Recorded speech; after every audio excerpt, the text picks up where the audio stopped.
गढ़वाल की शान न्यूज़ से वरीश चंद्रा और मेरे साथ कैमरामैन है विनोद सिंह जी। और मैं आज आया हूँ देहरादून नगर निगम का वार्ड नंबर 79 भारोवाला ग्रांट, और मेरी मुलाकात हो रही है ऑल इंडिया कांग्रेस के प्रदेश अध्यक्ष एवं उत्तराखंड राज्य आंदोलनकारी और तमाम सामाजिक संगठनों के बहुत ही सक्रिय समाज सेवक पीयूष गौड़ जी। गौड़ जी नमस्कार। नमस्कार सर रावत जी। आपका गढ़वाल की शान न्यूज़ में स्वागत है। धन्यवाद। जैसे कि आप देख रहे हैं कि इस समय जो मानसून का क्षेत्र है, बरसात का मौसम लग चुका है। जगह जगह जो है पूरा देहरादून ही नहीं, यहाँ तक कि उत्तराखंड की बात है, जो बरसात हो रही है इससे सभी जगह जलमग्न हो चुका है। क्या कहेंगे आप? देखिए, बरसात का मौसम है और अभी आपने देखा होगा कि चारों तरफ पानी पानी है नज़ारा। कुछ जगह अच्छे काम हुए हैं, कुछ जगह काम ही नहीं हो रहे हैं। तो मेरा तो ये अनुरोध है प्रशासन से, नगर निगम से, कि जो योजना आप बनाते हैं उसको धरातल पे लाएं। जैसे टन्ना रोड पे जिला अधिकारी महोदय के अथक प्रयास से आज टन्ना रोड पे पानी की निकासी की व्यवस्था सुचारू हुई है। ये एक सराहनीय काम है। लेकिन नगर निगम के द्वारा यहाँ पे सबसे बड़ा मुद्दा है कूड़ा जो उठान का है, वो क्षेत्र में गाड़ियाँ नहीं आ पा रही हैं। और दूसरा ये कि जगह जगह कूड़े के ढेर पड़े हुए हैं। छोटे छोटे स्थानों पे जो खाली प्लॉट हैं उनमें लोगों ने अपना कूड़ा डाल दिया गया। तो मेरा जल भराव में यही है कि वो कूड़ा नालियों में फंसता है, फिर नालियाँ जाम हो जाती हैं। अभी आपने देखा होगा कि सुभाष नगर चंद्रमणि चौक पे इतना कूड़ा लोगों के घरों में घुसा। क्या हो रहा था, लोग पॉलीथीन कूड़ा जो है सब बड़े नालों में डाल देते थे, जिसके कारण नाला जाम हो जाता था। लेकिन मेरा ये कहना है कि बरसात से पहले उनकी सुचारू रूप से सफाई होना बहुत ज़रूरी है। ऐन मौके पे आप जो सफाई करते हैं वो क्या होता है, अभी हमने अपनी सफाई करी, कूड़ा निकाल के सड़क पर रख दिया, लेकिन थोड़ी देर बाद बारिश आई, वो कूड़ा फिर उसी नाली में चला जाता है और फिर वही जाम की स्थिति बनी रहती है। जैसे कि आप 79 वार्ड नंबर जो भारोवाला ग्रांट से आप भी खुद पार्षद का चुनाव लड़े हैं, तो इस समय जो सफाई कर्मचारी हैं वो लगभग कितने हैं आपके वार्ड में? देखिए, जब मैं चुनाव लड़ा था तब तो 2 ही कर्मचारी थे और एक सुपरवाइज़र था यहाँ पे।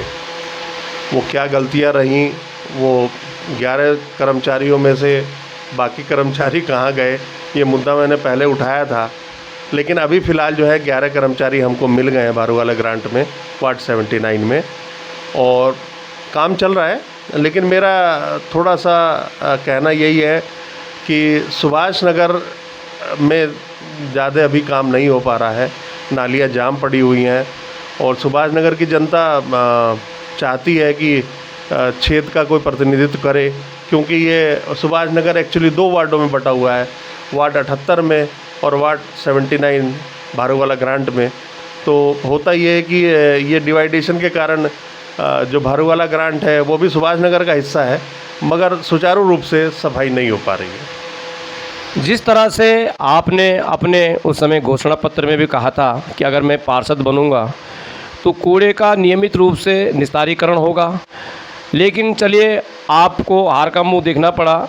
लेकिन आप कह सकते हैं कि नगर निगम इस पर क्या कार्रवाई कर रहा है?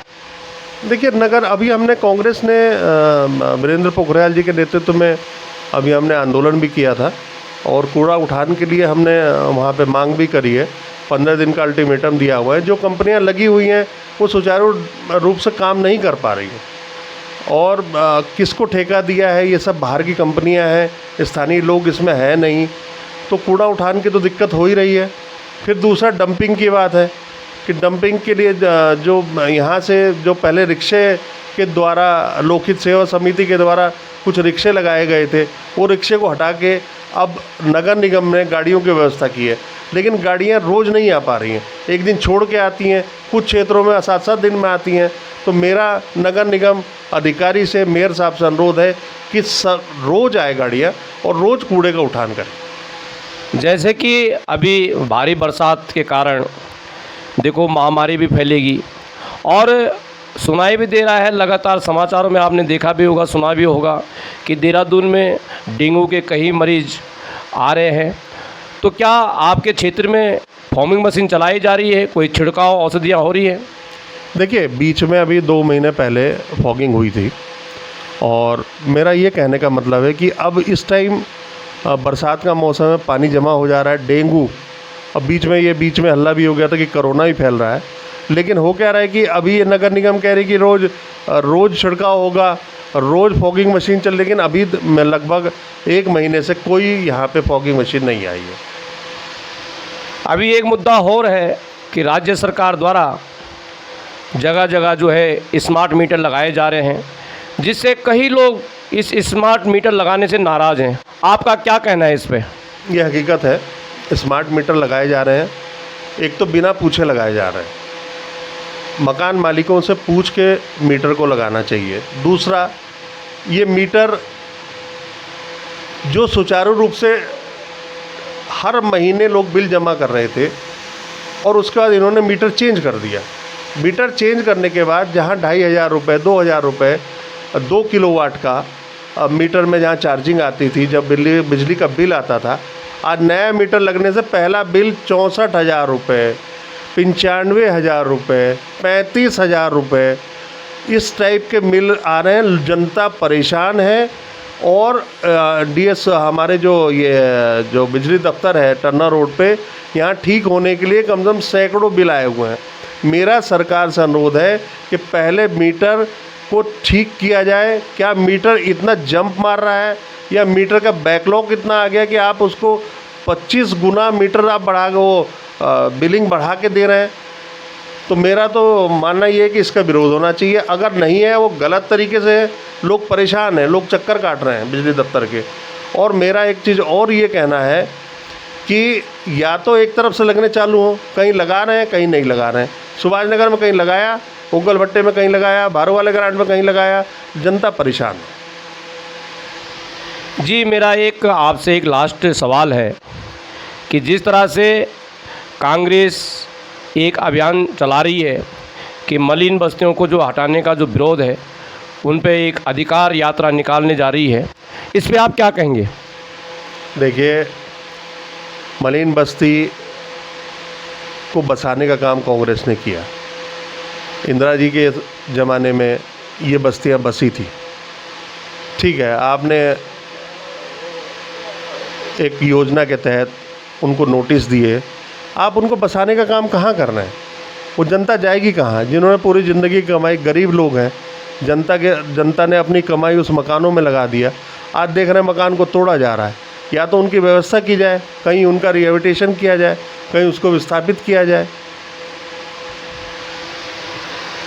जिस तरह से भारी बरसात है और आप विभिन्न संगठनों से समाज सेवक भी हैं, तो आप इस समय भारी बरसात में जो जनता है, गरीब जनता है, जो बस्तियों में रह रहे लोग हैं, उनको क्या संदेश देना चाहेंगे आप? मेरा संदेश तो, अब बस्तियों को तो बेचारे खुद ही परेशान हैं, कहीं पानी से परेशान हैं, कहीं उनको मकान तोड़े जा रहे हैं, कहीं स्मार्ट मीटर के चक्कर में परेशान हो रहे हैं। तो अब ट्रिपल इंजन की सरकार है साहब, ये सरकार को सोचना है। नगर निगम उनके पास है, विधायकी उनके पास है, सेंट्रल में गवर्नमेंट उनके पास है। जनता को अब सोचना चाहिए, ये बदलाव का समय है, थोड़ा बदलाव करें, ऐसा जनप्रतिनिधि अपने क्षेत्र में लाएं जो आपकी सेवा कर सके। गौर साहब, आपका बहुत बहुत धन्यवाद गढ़वाल की शान न्यूज़ में जुड़ने के लिए। धन्यवाद।